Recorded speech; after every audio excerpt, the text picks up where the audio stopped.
అతి తక్కువ వడ్డీ రేట్లకే పొందండి Punjab national bank home loans, car loans. Zero processing fee, zero documentation charges. వెంటనే మీ బ్రాంచ్ ని సంప్రదించండి. తెలంగాణ రాష్ట్రంలో ఆశా వర్కర్ల సమస్యలు తీర్చాలంటూ కూడా ఖమ్మం నగరం నుంచి ఖమ్మం నగర శివారులో ఉన్న కలెక్టరేట్ వరకు దాదాపు 10 కిలోమీటర్లు ఆశా వర్కర్లు ఆ పాదయాత్రగా వచ్చి వాళ్ళ నిరసన తెలుపుతున్నారు. సో ప్రభుత్వం ఏర్పడి సంవత్సర కాలం గడుస్తున్న ఆశా వర్కర్ల సమస్యలు ఇప్పటివరకు తీరడం లేదంటూ వాళ్ళు ఆవేదన వ్యక్తం చేస్తున్న పరిస్థితి కనబడుతుంది. సో వాళ్ళు ప్రత్యేకంగా 18 డిమాండ్లు అయితే ప్రభుత్వం ముందు ఉంచారు. దాదాపు కాంగ్రెస్ ప్రభుత్వం ఎన్నికల్లో మేనిఫెస్టోలో ఇచ్చిన హామీలే మాకు అమలు చేయడం లేదంటూ కూడా వాళ్ళు ఆవేదన చెందుతున్న పరిస్థితి కనబడుతుంది. సో ప్రస్తుతం మన దగ్గర కొంతమంది ఆశా వర్కర్లు మన దగ్గర అందుబాటులో ఉన్నారు. అసలు వాళ్ళ పాదయాత్ర గల కారణం ఏంటి, వాళ్ళు ప్రభుత్వాన్ని ఏం డిమాండ్ చేస్తున్నారు, వాళ్ళకి ఆ ప్రభుత్వం నుంచి ఎటువంటి సహకారం అందించాలో ఒకసారిగా ఆశా వర్కర్లు మన దగ్గర అందుబాటులో ఉన్నారు. ఒకసారితో వారితో మాట్లాడే ప్రయత్నిద్దాం. సో మేడం చెప్పండి, ఇవాళ మీరు దాదాపు 10 కిలోమీటర్లు కూడా పాదయాత్ర చేశారు. ఈ పాదయాత్ర గల ప్రధాన కారణం ఏంటి, ప్రభుత్వాన్ని మీరు డిమాండ్ చేస్తున్న ప్రధాన అంశం ఏంటమ్మా? ఇప్పుడు కొన్ని సంవత్సరాల నుంచి 20 సంవత్సరాల నుంచి మేము ఆశా వర్కర్గా పనిచేస్తున్నాము. కానీ ఏ ప్రభుత్వం వచ్చినా కూడా పక్క రాష్ట్రాలలో కూడా ఇప్పటికీ 10 సంవత్సరాల నుంచి ఫిక్స్డ్ వేతనం ఇస్తున్నారు. కానీ మాకు మటుకి ఇప్పటి వరకు ఈ తెలంగాణ ప్రభుత్వం వచ్చి ఇన్ని సంవత్సరాలైనా కూడా మాకు ఫిక్స్డ్ వేతనం అనేది లేదు. ఈ రాబోయే బడ్జెట్ సమావేశాలలో కూడా అందరికీ మన రాష్ట్రంలో ఫిక్స్డ్ వేతనం 18,000 రూపాయలు ఇవ్వాలని, ఈఎస్ఐ పిఎస్ఐ సౌకర్యం కల్పించాలని, తర్వాత ఇన్సూరెన్స్ 50 లక్షల రూపాయలు ఇవ్వాలని మేము ప్రభుత్వాన్ని డిమాండ్ చేస్తున్నాము. అదేవిధంగా కొన్ని గర్భిణీలు మరి బాలింతలు అందరూ ఉన్నారు. వాళ్ళని కూడా గుర్తించి వాళ్ళకి ప్రసూతి సెలవులు కానీ అట్లాగే ఆదివారం సెలవులు కానీ ఇస్తూనే మాకు ఇప్పుడు ఇవాటి నుంచి గ్రామ సభలు నడుస్తున్నాయి. ఈ గ్రామ సభల్లో కూడా మాకు ఇళ్ళు లేవు, కనీసం ఇంటి ప్లాట్లు లేవు. మాకు కూడా ఇందిరమ్మ ఇళ్లను కల్పిస్తారని ప్రభుత్వాన్ని డిమాండ్ చేస్తూ మాకు రాబోయే రోజుల్లో వచ్చే ఫిబ్రవరి సమావేశాల్లో కనుక మాకు 18,000 ఫిక్స్డ్ ఇవ్వకపోతే మేము నిరవధిక సమ్మె కానీ నిరాహార దీక్షలు కానీ చేపడతామని ప్రభుత్వాన్ని కోరుతున్నాము. రేవంత్ రెడ్డి గారికి అనేక విధాలుగా మేము అనేక దఫాలుగా విడతలుగా మేము మెమరాండం ఇచ్చుకుంటా వచ్చాము. బస్ జాతా కూడా 31 జిల్లాలు కూడా తిరిగాము. అలాగే ఇన్ని చేస్తున్నా కూడా ఈ గవర్నమెంట్ మా గురించి ఆలోచించాలని కొన్ని డిమాండ్స్లో అయినా మాకు వచ్చే బడ్జెట్ సమావేశాల్లో ప్రకటించాలని మేము కోరుతున్నాము. సంక్రాంతికి కూడా ఒక శుభవార్త చెప్తారేమో అని ఆశించాము. ఇప్పటికైనా ఆ శుభవార్త కూడా వినాలని 1000 కళ్ళతో ఎదురు చూస్తున్నాము. కాంగ్రెస్ ప్రభుత్వం వచ్చింది సంవత్సరం అయినా కూడా ఇన్ని రకాలుగా మేము వినతి పత్రాలు ఎమ్మెల్యేకి ఎంపీలకి, మా జిల్లా ఖమ్మం జిల్లాలో 3 ఎంపీలు ఉన్నారు.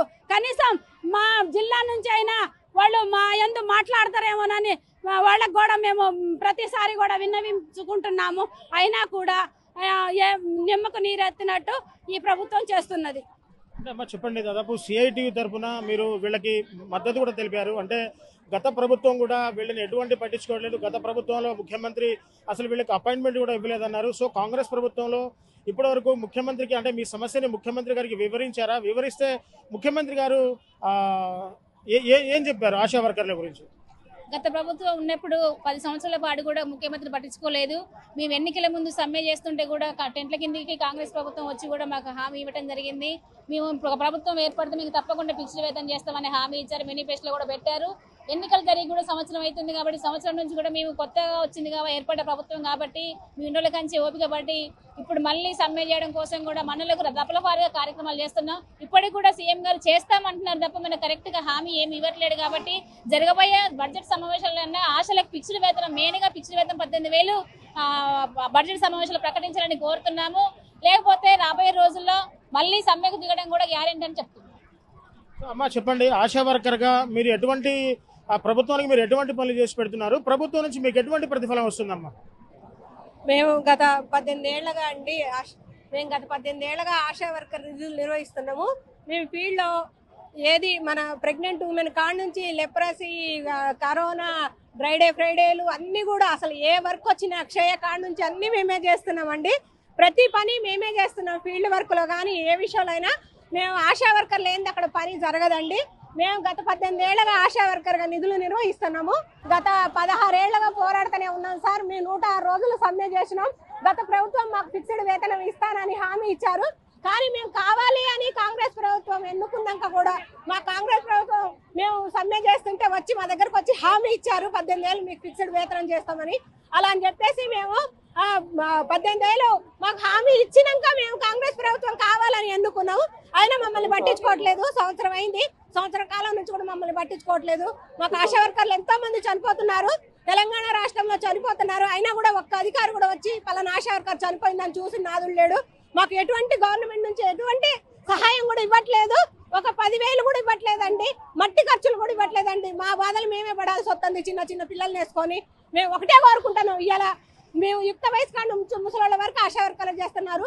10 కిలోమీటర్లు పాదయాత్ర చేయడం అంటే మామూలు విషయం కాదు సార్. మేము 1000 మంది ఇలా పాదయాత్ర చేసినాం. మేము ఆ పాదయాత్ర మాకు సక్సెస్ అయ్యి మాకు ఫిబ్రవరిలో ఫిక్స్డ్ వేతనం ఇవ్వాలని గవర్నమెంట్ ఖండితంగా కోరుకుంటున్నామండి. ఫిక్స్డ్ వేతనం 18,000 రూపాయలు ఇవ్వాలి. దాంతోపాటు మరో 18 డిమాండ్లు కూడా ఆశా వర్కర్లు ప్రభుత్వం ముందు ఉంచారు. ఈరోజు కలెక్టర్ కార్యాలయం ముందు కూడా వాళ్ళు నిరసన వ్యక్తం చేస్తున్నారు. ఖమ్మం నగరంలోని జెడ్పీ సెంటర్ నుంచి కలెక్టరేట్ కార్యాలయం వరకు కూడా దాదాపు 10 కిలోమీటర్లు పాదయాత్రగా నడిచి ఆశా వర్కర్లందరూ కూడా దాదాపు మండు టెండలో నిలబడి వాళ్ళు కలెక్టరేట్ కార్యాలయం ముందు ప్రభుత్వం తీరును ఎండగడుతూ నిరసన చేపడుతున్న పరిస్థితి కనబడుతోంది. సో 18 డిమాండ్లు ఏంటంటే ఏఎన్ఎం ట్రైనింగ్ పూర్తి చేసిన ఆశావర్లకు ఏఎన్ఎం పోస్టులో ప్రమోషన్ కల్పించాలి. గత 15 రోజులుగా సమ్మె హామీలు కాంగ్రెస్ ప్రభుత్వం తన మేనిఫెస్టోలో పొందుపరిచినవి మొత్తం ఫిబ్రవరి 9న డిసెంబర్ 30న 10న ఆరోగ్య శాఖ కమిషన్ ఇచ్చిన హామీలు వెంటనే అమలు చేయాలి. గతంలో ఇచ్చిన హామీ ప్రకారం ఆశా వర్కర్లకు 50 లక్షల ఇన్సూరెన్స్ ఇవ్వాలి. అలాగే గతంలో ఇచ్చిన హామీ ప్రకారం ఆశాలకు మట్టి ఖర్చులు 50,000 చెల్లిస్తూ ఉత్తర్వులు జారీ చేయాలంటూ కూడా దాదాపు మరో 17 అంశాలని చేరుస్తూ ఆశా వర్కర్లు అయితే ఈరోజు ఖమ్మం నగరం నుంచి కలెక్టరేట్ వరకు కూడా ధర్నా చేస్తున్న పరిస్థితి కనబడుతుంది. సో ఏది ఏమైనా కాంగ్రెస్ ప్రభుత్వం అంటే ఖమ్మం జిల్లా నుంచి 3 మంత్రులు ఉన్నారు. 3 మంత్రులు కూడా మా ఆశా వర్కర్ల ఆ సమస్యలు పట్టించుకోవడానికి కూడా ఆవేదన వ్యక్తం చేస్తున్నారు. సో కాంగ్రెస్ ప్రభుత్వం ఇప్పటికైనా మాకు ఎన్నికల మేనిఫెస్టోలో ఇచ్చిన హామీల ప్రకారం మాకు కనీస వేతనం 18,000 ఇవ్వాలి. అలాగే మా ఆశా వర్కర్లు ఎవరైనా చనిపోతే వాళ్ళకి 50 లక్షల ఇన్సూరెన్స్ కూడా కల్పించాలంటూ ఆశా వర్కర్లు ధర్నా చేస్తున్న పరిస్థితి కనబడుతుంది. సో కాంగ్రెస్ ప్రభుత్వం ఇప్పటికైనా మా సమస్యల మీద దృష్టి పెట్టి వచ్చే ఆర్థిక సంవత్సరంలోపు మాకు తగిన వేతనాన్ని కూడా కల్పించాలని ఆశా వర్కర్లు కోరుకున్న పరిస్థితి కనబడుతుంది. సో ఒకవేళ కాంగ్రెస్ ప్రభుత్వంగా మా హామీలు నెరవేర్చకపోతే భవిష్యత్తులో భవిష్యత్ కార్యాచరణగా రూపొందిస్తాం, మరిన్ని ధర్నాలు రాస్తారోకోలు కూడా చేస్తామంటూ ఆ ప్రభుత్వానికి ఒక స్పష్టమైన లేఖనైతే ఆశా వర్కర్లు విడుదల చేసిన పరిస్థితి ఇక్కడ కనబడుతుంది. ఇది ఇక్కడ కలెక్టరేట్ కార్యాలయం నుంచి అప్డేట్. మరిన్ని వీడియోస్ కోసం ఛానల్ ని సబ్స్క్రైబ్ చేయండి. లేటెస్ట్ అప్డేట్స్ కోసం వాట్సాప్ ఛానల్ ని ఫాలో అవ్వండి. ఆ లింక్ డిస్క్రిప్షన్ లో ఉంది.